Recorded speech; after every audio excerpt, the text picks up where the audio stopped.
So let's look at how we need to understand our audience when we are presenting, and basically what are the things we need to bear in mind and how the audience is going to influence our presentation.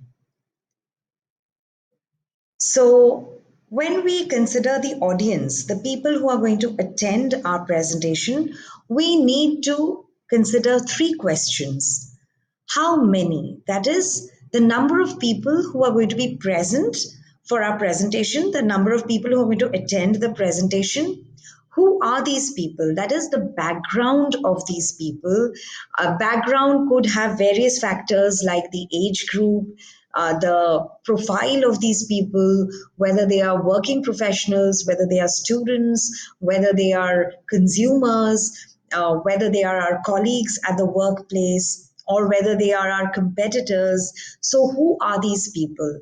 And why have they come to attend our presentation? So, again, we also have to understand the audience reason to come and attend our presentation. Is the person who is attending my presentation looking at learning something from my presentation, or have they come to seek information, or is it merely an entertainment for them, or have they come to get more enlightened, get more awareness about what I'm going to say, or are they motivated? Do I have a following and that is why I'm attracting these people?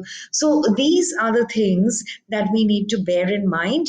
And once we understand the audience profile, then it becomes easier for us to plan our presentation.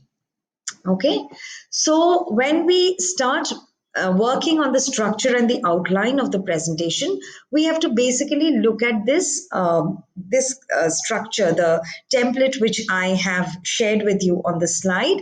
So the presentation needs to have an opening. Right now, we will look at how a presentation can be opened. When you say opening, we have to bear in mind that if I am looking at keeping an audience captivated or riveted and I want that audience to pay attention to me, my opening has to be interesting, right? So I have to work on my opening the most, because the first impression is the last impression. So if I am able to uh, create an impression right at the onset, then I will be able, I'm starting on a good on the right foot, and b, I have already won my audience, right? So my opening has to be it can be either dramatic, with some kind of a startling statement, or it could be personal with some kind of a story, or I could play a video, or I could play music, or I could show a startling visual.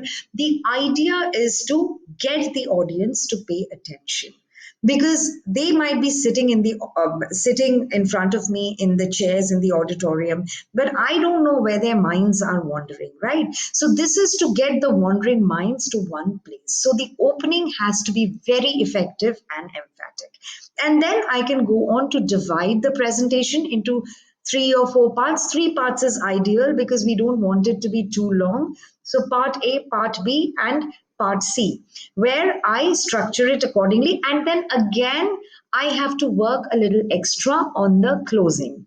When I say part A, part B, part C, so these are the ideas. So I can present three main ideas, and to support these ideas, I can give examples, right? And then I move on to the next part. Then I again repeat the pattern and move on to the final part before the conclusion. Now, when I conclude again, I have to do it very emphatically, very effectively. There has to be something memorable in my conclusion or my closing, so that it registers with my audience and they remember the closing. So remember, the opening and the closing are very important when you're making a presentation.